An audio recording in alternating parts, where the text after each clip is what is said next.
Hello बच्चों, let's read the question. The question says variation of the stopping potential V naught with the frequency nu incident radiation on the photosensitive material A and B are shown. Stopping potential and frequency of the incident radiation are shown in this graph. From the graph we conclude that maximum kinetic energy of the photoelectrons varies linearly with the frequency. The frequency lower than a certain frequency, photoemission is not possible. The density of the metal A is more than that of B. The metal A contains more electron than that of B. और option हमको correct they रखे हैं first and second, first and fourth, third and fourth and second and third. तो इस question के लिए बच्चों सबसे पहले हम इसका की कॉन्सेप्ट लिख लेंगे और जो की कॉन्सेप्ट है इसका जो की कॉन्सेप्ट है that is photo electric equation.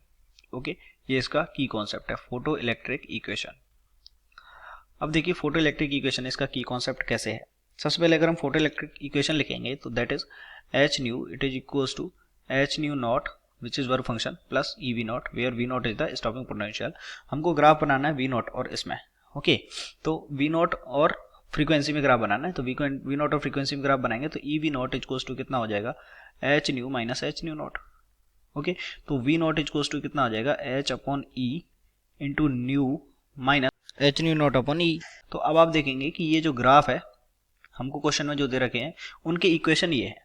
Okay ये जो इक्वेशन हमने अभी लिखा है this equation belongs to this graph, क्योंकि अगर हम इसमें देखिए न्यू का वैल्यू अगर हम जीरो रखेंगे ओके अगर हम इसमें न्यू का वैल्यू जीरो रखेंगे तो जो वी नॉट है यहाँ पे अगर इसको जीरो रखेंगे तो वी नॉट का value minus H nu naught upon E. आप देख सकते हैं अगर हम इस ग्राफ को नीचे बढ़ाएंगे तो इसमें भी वी नॉट का वैल्यू क्या आता है नेगेटिव आता है।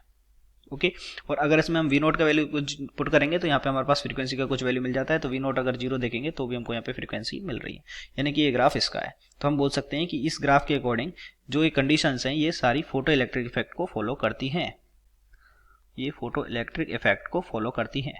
Okay photo electric effect follow हो रहा है, फोटो इलेक्ट्रिक इफेक्ट फॉलो हो रहा है तो हम यहाँ से बता सकते हैं कि जो maximum kinetic energy of the photo electrons है, क्योंकि मैक्सिमम काइनेटिक एनर्जी कितनी होती है अगर हम इस इक्वेशन को दोबारा लिखें तो ये कितना है H nu it is equals to H nu naught plus eV naught को हम क्या बोलते हैं maximum kinetic energy of the electrons. Okay तो यहाँ से अगर हम के मैक्स का ग्राफ बनाएंगे के मैक्स इक्वल्स टू कितना आ जाएगा H nu K max equals to H nu minus H nu naught.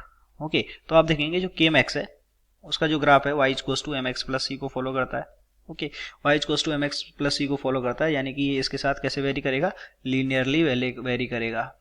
Okay linearly okay ये इसके साथ लीनियरली वेरी करेगा तो बिल्कुल सही है। फ्रीक्वेंसी के साथ आप देख सकते हैं जो काइनेटिक एनर्जी है वो फ्रीक्वेंसी के साथ लीनियरली वेरी कर रही है क्योंकि ये Y equals to M X plus C को फॉलो कर रही है।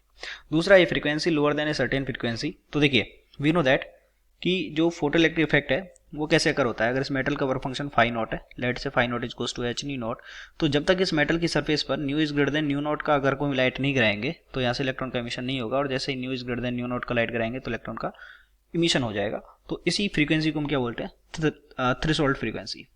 ओके थ्रेशोल्ड फ्रीक्वेंसी, ये थ्रेशोल्ड फ्रीक्वेंसी होगी। अब इससे ज्यादा का लाइट ही डालेंगे तभी इलेक्ट्रॉन का फोटो इमिशन हो पाएगा। तो ये frequency lower than a certain frequency photo emission is not possible, यानी कि अगर न्यू नॉट से कम का अगर हम कोई लाइट डालेंगे तो उसके लिए फोटो इमिशन नहीं होगा। तो ऑप्शन नंबर 2 भी बिल्कुल करेक्ट हो गया। ओके तीसरा हमको बोला गया है कि density of the metal A is more than that of B. Okay तो इस बात को हम क्यों नहीं कह सकते हैं, क्योंकि जो फ्रीक्वेंसी ऑफ रेडिएशन है ये किसकी प्रॉपर्टी है लाइट की है। ओके मेटल के बारे में हमको सिर्फ क्या पता है मेटल का स्टॉपिंग पोटेंशियल पता है जो कि उसकी क्या है सरफेस की प्रॉपर्टी है। ओके जो कि इसकी क्या है सरफेस की प्रॉपर्टी है। तो हम इससे इसकी डेंसिटी के बारे में नहीं बता सकते और इसमें कितने इलेक्ट्रॉन है उसके बारे में नहीं बता सकते। तो ऑप्शन कौन सा करेक्ट हो गया option number first and second are the correct. I hope you understood it well. Best of luck.